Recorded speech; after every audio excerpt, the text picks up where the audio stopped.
Okay, recording this video after close of trade Wednesday, the 6th of January 2021. It's just gone 6:31 p.m. Chicago time, 2:31 p.m. in the afternoon here in Hawaii.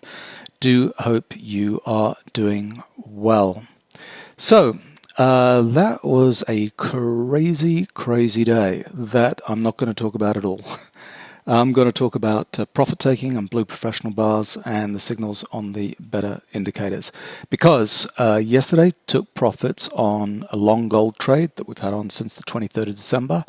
Also took profits today on a Bitcoin, long Bitcoin trade, took out a very small part of the portfolio there, about 5% of my total holdings on Bitcoin about 30 minutes ago, and also got out of a long coffee trade that wasn't working out this morning, but maybe setting up for a re-entry, so I want to talk about that.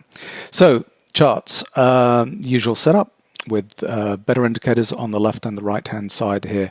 These are both tick bar charts. On the gold chart, I'm using a 4,000 tick bar chart here, and on the left hand side, the better indicators to do with volume, which are better momentum here, which is a volume based momentum indicator, and then better pro-am on the price bars. Better Pro-Am uses the average trade size to identify professional and amateur activity, and the professionals are painted in blue and the amateurs are painted in yellow. Also gives us a trailing stop behind these blue professional bars on the way up and the way down. On the right hand side, trusty better sine wave indicator here below the price bars, which calculates the cyclical activity in 3 different time frames. That allows us to plot support and resistance lines on the price bars themselves, and the breaks of those support and resistance lines gives us trending moves.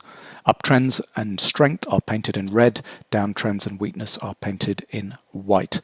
And when everything kind of works together, when we've got the volume indicators and the price indicators working together to show an uptrend, the background is printed in red, and when it's a downtrend and weakness, the background is printed in gray. So gold, let's talk about gold.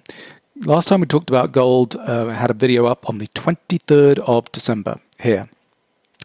And I was saying I'm interested in gold for a long trade because the high had not been put in with a whole bunch of blue professional bars and exhaustion buying. Still think gold had room to move on the upside, but it had gone through a very nasty correction and we were coming down to this 1870 level. What got me interested was these blue professional bars picking it up on the lows. You can see a whole bunch of them here with exhaustion sell, and when we come back down for a flush pattern here, you can see blue professional bars stepping it again. So that was the 23rd of June at about 1875. Got long here on this break above that little sequence there. There was a nasty little retrace the next morning, but didn't come near the stop, so I was lucky about that, and we started to move to the upside. It was showing weakness for a little bit, but then as soon as we broke above resistances on the price bars as well, we broke into a confirmed uptrend here. So I was getting in possibly a little bit early on this break here. Should have been waiting possibly for, this was a really nice entry. So we come back down, more blue professional bars, just like they pick it up at the lows, and the lows here with an exhaustion sell. So we got rid of a whole bunch of sellers at that point. And so we were able to hold that support, holds the whole way, bang, and we start to break to the upside. So took profits yesterday at 1945, and that was a really nice trade. Best trade I've done in gold, so I was happy about that. Problem with gold is it's a pretty expensive futures contract. You can trade it on the mini gold kind of contract, but it does suck up quite a lot of your margin kind of trading that one. But when the trades work out, they're kind of big winners. So that's kind of the flip side to that argument. The reason for getting out is you can see on this break to the upside, a whole bunch of blue professional bars coming in at the highs with exhaustion buy and bearish divergence. And we went all the way to this move up to 1960 here with a blue professional bar, and then bang, we fell off. And up here we had a pullback to end of trend kind of sequences kind of going on. And then we kind of have fallen into a little bit of weakness. However, today has been such a volatile day on the way down. You can see all the blue professional bars kind of coming in here. At this point here, they've been taking profits, and on that retrace there at 1940, the blue professional bars kind of come in, and so they're definitely kind of getting short there for a break into this move here. But for the time being, they've picked it up down here testing back into 1900, and that's a little bit of a U-turn there. At the moment, we've got amateur up bars, so that's kind of weak. Cyclically, what we've done is we've broken through two support areas, and we've got a cyclical resistance in due on the lowest time frame. So potentially, we could come back down, put in a pullback to end of trend here, and when the cyclical support on the highest time frame, when these two lines, these thick lines, come together, potentially we've got a cyclical support on this highest time frame, and it might be time to kind of get long again. But for me right now, that's a little bit early. I'd kind of wait for a test back down into this area and see what happens there. But anyway, so that was a nice one, and it's blue professional bars, the reasons why we get in and we get out. On the daily chart, it's interesting. This move up has been amateur bars kind of weak. This is the reason why I was saying gold's not done on the upside, because we didn't see blue professional bars up here. The last time we saw blue professional bars on the daily chart was when we tested back into 1500. A whole bunch of blue professional bars come in here with almost an exhaustion sell signal. It was a big signal down. It didn't reflect the exhaustion pattern here, so we didn't get an exhaustion signal, but it was still pretty big. And we saw again, that was a decent read up here at 1.2, but we didn't see blue professional bars on the way up. So that's why I'm still saying, that the top in gold is not in because of that. But this move up here was led by the amateurs, so somewhat weak. I mean, some of that is reflected by the time of year. It's kind of all happening over Christmas time, New Year time, so the average trade size does tend to drop off during those periods, so that could be why that's happening there. But wait and see. There might be a re-entry opportunity in the next couple of days with gold. Now, Bitcoin. As I've said before, Bitcoin, we're above 37s now. That's interesting. It's just racing away today. The problem with Bitcoin is finding a decent symbol to chart, because they all have their kind of pluses and minuses. I've talked about this. We've got the futures contract at BTC on TradeStation. You can see that's playing at a premium to the actual kind of prices at the moment, which are around 37.3. This is trading up at 37, almost 8. So it's a futures contract, and it's trading at a premium to the real market at the moment. You've got your dollar BRTI, which is the Bitcoin real-time index, which is kind of useful. And then BTC USD, which is in TradeStation. It's kind of more classed as a Forex type symbol here. None of these is perfect in terms of volume signals. They're very close in terms of beta sine wave and the trending and cyclical activity here. You can see the charts are very similar there, but we don't get very good signals from any one of these particular charts, and that's why I keep all three up. But what has happened in the last few days is we have started to see blue professional bars kind of coming in here. You can see they came in here down on the lows, exhaustion sell, picking it up. That was down at 4,000, 5,000, kind of down here.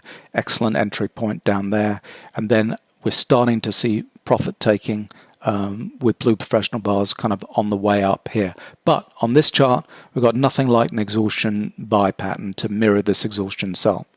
So that's one kind of strike against it.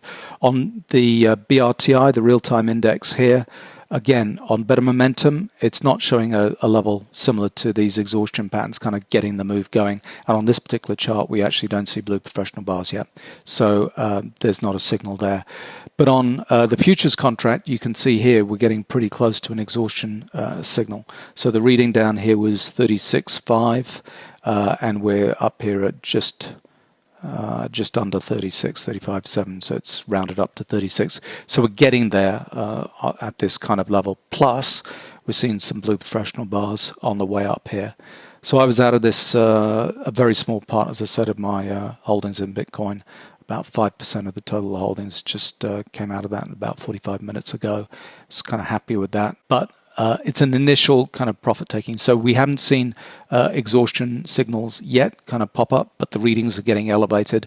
We are starting to see some blue professional bars on here. So that's why it just came out. I mean, we're going exponential at this point here. So, it's interesting. Then coffee. I don't know, coffee. Coffee's been winging around, and I was into coffee on this retrace kind of here. We had a break. I was talking about the 100 level being absolutely key. We broke into an uptrend, and we started kind of trending up. When we came back down to this level here, was an exhaustion sell, bullish divergence, flush patterns, amateur down bars kind of testing here. That was interesting for holding out to the upside. And it's been so volatile over the last week or two with these moves back and down. That's been tough to kind of sit through these big kind of swings. And it's not broken conclusively, into an uptrend. And yesterday we put in, or maybe it was the day before, a couple of pullback to end of trends. I don't like this pullback to end of trend on the lowest time frame, then the intermediate time frame. It's all happening with resistance on the highest time frame.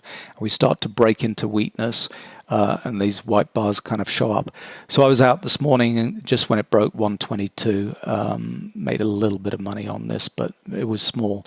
So that's kind of frustrating me because we've got everything ready for a nice kind of big strong move into uptrend in coffee, but it's just not working at the moment. However, at the end of the day here, we've got these blue professional bars kind of coming on the lows. So that's got me interested again. So maybe I'll be jumping back into coffee. Timing wise, we've got to maybe kind of come back down. We've got cyclical support on the intermediate time frame coming up very shortly, and possibly on the highest time frame as well. So when those two start to kind of play together, let's take another look at it and see if there's another opportunity to get long into coffee there. On the daily chart here, this move up to 28 was being led by the amateurs there. And this is why I like this trade, because this down blue professional bar was holding at that point and we broke up. But it's got resistance here on the intermediate time frame, so we're coming back down. So let's wait and see. Not giving up hope on coffee, but for the time being, it's not working out for me. So that's the nature of trading. They don't always go your way. So there we go. That's the video for today. Do hope your trading is going well.